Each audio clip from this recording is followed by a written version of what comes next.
എല്ലാവർക്കും നമസ്കാരം.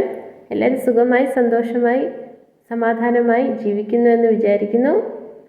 അപ്പോൾ ഇന്ന് ഞാൻ വന്നിരിക്കുന്ന ഒരു പുതിയ വിഷയം എന്തെന്ന് വെച്ചാൽ മാർഗഴി മാസം അതിൻ്റെ കുറച്ച് പ്രത്യേകതകളെക്കുറിച്ച് നിങ്ങളുമായിട്ട് ഷെയർ ചെയ്യാനാണ്.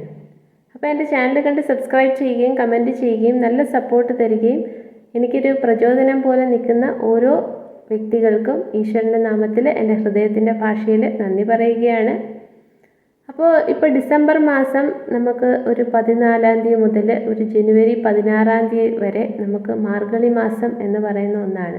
നമ്മുടെ വീട്ടിൽ കാരണവന്മാർ ഒക്കെ ഉണ്ട്, കൃഷിയൊക്കെ നോക്കി നടത്തുന്ന ആളുകളൊക്കെ ഉണ്ടെങ്കിൽ അവർക്ക് ഈ കാര്യം അറിയാം.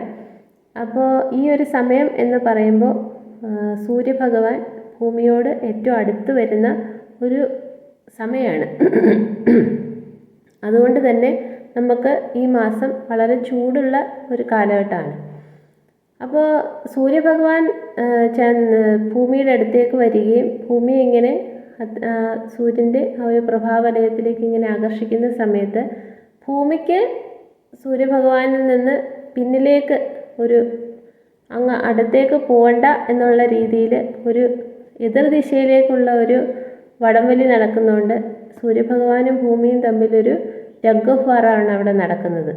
അങ്ങനെ അതുകൊണ്ട് നമുക്കറിയാം ഭൂമിയെ മൊത്തത്തിൽ ഈ ഒരു കാലഘട്ടത്തിൽ, അതായത് ഡിസംബർ 14 മുതൽ ഒരു ജനുവരി 16 വരെ എടുത്ത് നോക്കിക്കഴിഞ്ഞാൽ അതിൻ്റെ പകുതി, ഭൂമിയുടെ പകുതി ഹെമിസ്ഫിയർ എന്ന് പറയുമ്പോൾ അത് രണ്ട് രീതിയിലുള്ള ക്ലൈമാറ്റിക് കണ്ടീഷനായിരിക്കും നടക്കുന്നത്. ഒരിടത്ത് ചൂടും ഒരിടത്ത് തണുപ്പും. സദേൺ ഹെമിസ്ഫിയർ, നോർത്തേൺ ഹെമിസ്ഫിയർ എന്നാണ് ഞാൻ ഉദ്ദേശിച്ചത്. അപ്പോൾ അങ്ങനെ നിൽക്കുകയും പിന്നെ സൂര്യൻ്റെ ആ ഒരു പ്രഭാവലയത്തിന് കൂടുതൽ ശക്തി പ്രാപിക്കുകയും അങ്ങനെ അതിൻ്റെ ആ ഒരു ഗ്രാവിറ്റേഷണൽ പുള്ളിലേക്ക് ഭൂമി വന്ന് നിൽക്കുകയും ചെയ്യും. അപ്പോൾ അവിടെ എന്തിനാ ഇതൊക്കെ ഇങ്ങനെ പറയുന്നത് എന്ന് ചോദിച്ചാൽ, ആ ഒരു ഗ്രാവിറ്റേഷൻ പുള്ള് അവിടെ നടക്കുന്ന സമയത്ത് നമുക്കും അവിടെ ഭൂമിയിൽ ജീവിക്കുന്ന ഓരോ വ്യക്തികളെന്നുള്ള രീതിയിൽ നമുക്കും നമ്മളുടെ സ്റ്റെബിലിറ്റി അല്ലെങ്കിൽ മൂലാധാര ആദ്യത്തെ ചക്ര എന്ന് പറയുന്ന അതിന് ഒരു ചെറിയ ഒരു ഷേക്കിംഗ് ഉണ്ടായിട്ട് നമ്മളുടെയും പല കാര്യങ്ങൾ നമ്മളുടെ മുന്നിലേക്ക് വരുന്ന സമയത്ത് നമ്മളുടെ ആ ഒരു സ്ഥിരതയ്ക്കൊരു ചെറിയ ഷേക്കിംഗ് ഉണ്ടാകുന്ന ഒരു സ്ഥിതിവിശേഷം ഉണ്ടാകാം. എല്ലാം ഉണ്ടാകുമെന്നല്ല പറയുന്നത്, ഉണ്ടാകാനുള്ള സാധ്യത ഉണ്ടായതുകൊണ്ട് നമ്മൾ അതിനെ ഒന്ന് ശ്രദ്ധിക്കണമെന്നേ പറഞ്ഞുള്ളൂ. അപ്പോൾ ഈ സമയത്ത് നമ്മൾ കൃഷിയൊന്നും ഇടില്ല. കാരണം ഒരു വിത്ത് ഭൂമിയിലേക്ക് ഇട്ടാലും അതിന് വളരെ വളർച്ചയൊന്നും കാണില്ല, കൂടുതലും കിളിക്കില്ല. അല്ലെങ്കിൽ ചെടിയൊക്കെ ആണെങ്കിലും വളരെ ഗ്രോത്ത് പ്രോസസ്സിങ് എന്ന് പറയുന്നത് വളരെ താമസിച്ചായിരിക്കും നടക്കുക. അതുകൊണ്ടാണ് ഈ ഒരു എനർജി ഷിഫ്റ്റിങ്ങിൻ്റെ ആ ഒരു ഇതങ്ങ് സ്റ്റെബിലൈസ് ചെയ്ത് അല്ലെങ്കിൽ സ്റ്റേബിളാക്കി അല്ലെങ്കിൽ നോർമലാക്കി അല്ലെങ്കിൽ ഗ്രൗണ്ട് ചെയ്ത് കളയാൻ വേണ്ടിയിട്ടാണ് നമ്മളുടെ പുരുഷ ജനങ്ങൾ കൂടുതൽ ആൾക്കാരും വളരെ ഡിവോഷണലായിട്ടുണ്ട്. ഭക്തി മാർഗത്തിലേക്ക് സ്വീകരിച്ചുകൊണ്ട് നമ്മൾ അമ്പലത്തിൽ പോവുക, അല്ലെങ്കിൽ ഇപ്പോൾ ശബരിമലയിലൊക്കെ പോകുന്ന സീസണാണ്, അല്ലെങ്കിൽ ഇനിയിപ്പോൾ ക്രിസ്മസ് വരികയാണ്. അപ്പോൾ കുറേ ഡിവോഷണൽ ആ ഒരു രീതിയിലേക്ക് മാറുന്നത്. അല്ലെങ്കിൽ നമ്മുടെ വീട്ടിലൊക്കെ നമുക്കറിയാം ഈ ഒരു കാലാവസ്ഥ ഭയങ്കര ചൂടും കാറ്റും ഒക്കെ ഉണ്ടായതുകൊണ്ട് നമ്മൾ കരിയിലകളെല്ലാം തൂത്തുകൂട്ടി തീയിടുന്ന ഒരു സ്ഥിതിവിശേഷം, അതായത് നമ്മുടെ വീട്ടിലുള്ള അല്ലെങ്കിൽ നമ്മുടെ വീടിൻ്റെ ചുറ്റുപാടുമുള്ള ഈ രീതിയിലുള്ള നെഗറ്റീവ് എനർജീസിനെയെല്ലാം നമ്മൾ അഗ്നിയിലേക്ക് ഹോമിച്ച് നെഗറ്റീവ് എനർജീസിനെയെല്ലാം റിലീസ് ചെയ്തുകൊണ്ട് പോസിറ്റിവിറ്റിയെ സ്വീകരിക്കുന്നു എന്നുള്ള രീതിയാണ് ഈ അറിഞ്ഞോ അറിയാതെയൊക്കെ നമ്മൾ ഈ ചെയ്യുന്ന കാര്യങ്ങൾ.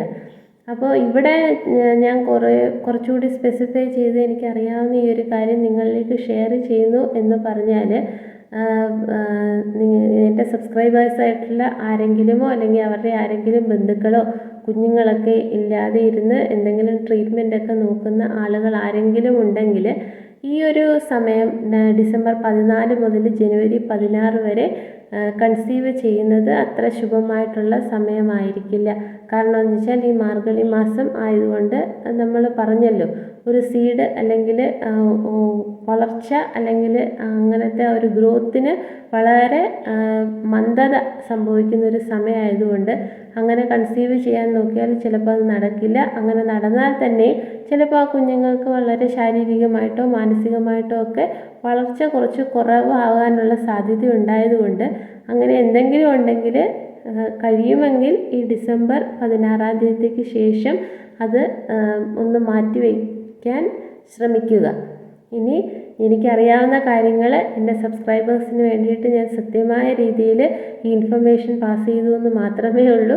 ഇനി ഇത് കേട്ടിട്ട് എന്തെങ്കിലും നെഗറ്റീവായിട്ടോ അല്ലെങ്കിൽ ട്രിഗറിങ് ആയിട്ടോ എന്തെങ്കിലും എന്നോട് ദേഷ്യം തോന്നിയിട്ടോ വളരെ വില കുറഞ്ഞ കമൻസ് ഒന്നും ഇതിനകത്ത് ഇടല്ലേ. കാരണം അങ്ങനെയൊന്നും എൻ്റെ സബ്സ്ക്രൈബേഴ്സ് ചെയ്യില്ലെന്ന് എനിക്ക് പൂർണ്ണ ഉറപ്പുണ്ട്. പിന്നെ ഏത് തരം കമൻസ് ആയാലും എനിക്കത് വിഷയമല്ല. ഞാനതിനെല്ലാം പോസിറ്റീവായിട്ടാണ് കാണുന്നതെങ്കിലും ഈ കമൻസ് എല്ലാം പല ആൾക്കാരും കാണുന്നത് കൊണ്ട് ചിലർക്കത് ചില വിഷമങ്ങളൊക്കെ ഉണ്ടാവാനുള്ള സാധ്യതയുണ്ട്. അപ്പോൾ എന്തോ ആയാലും കുഴപ്പമില്ല. എനിക്കറിയാവുന്ന കാര്യങ്ങൾ നിങ്ങളുമായിട്ട് ഷെയർ ചെയ്തു എന്നേ ഉള്ളൂ. കാരണം കുഞ്ഞുങ്ങളില്ലാതിരിക്കുന്നവർക്കാണ് അതിൻ്റെ മാനസിക വിഷമം എത്രത്തോളം ഉണ്ടെന്ന് അറിയാവുന്നത് കൊണ്ട് അതിൻ്റെ ഇപ്പോഴത്തെ ആ ഒരു കാലഘട്ടം ഇത്തിരി കൂടി അങ്ങോട്ട് മാറ്റി വെച്ചിട്ട് നല്ലൊരു കാര്യത്തിന് വേണ്ടിയിട്ട് നമുക്ക് പൂർണ്ണമായിട്ടുള്ള പോസിറ്റീവ് എനർജിയിലൂടെ നമുക്ക് അത് ചെയ്യാം, അല്ലെങ്കിൽ അതിന് വേണ്ടിയിട്ട് അടിത്തറപ്പാകാം എന്നുള്ള രീതിയിൽ ഞാൻ അറിയാവുന്ന ഒരു ഇൻഫർമേഷൻ നിങ്ങളിലേക്ക് പാസ് ചെയ്തു എന്നേ ഉള്ളൂ. അപ്പോൾ എൻ്റെ ചാനലൊന്ന് സബ്സ്ക്രൈബ് ചെയ്യുക, കമൻറ്റ് ചെയ്യുക, നല്ല സപ്പോർട്ട് തരിക. എല്ലാവർക്കും ഈശ്വരൻ്റെ നാമത്തിൽ ഒരിക്കൽ കൂടി നന്ദി പറയുന്നു. Thank you so much.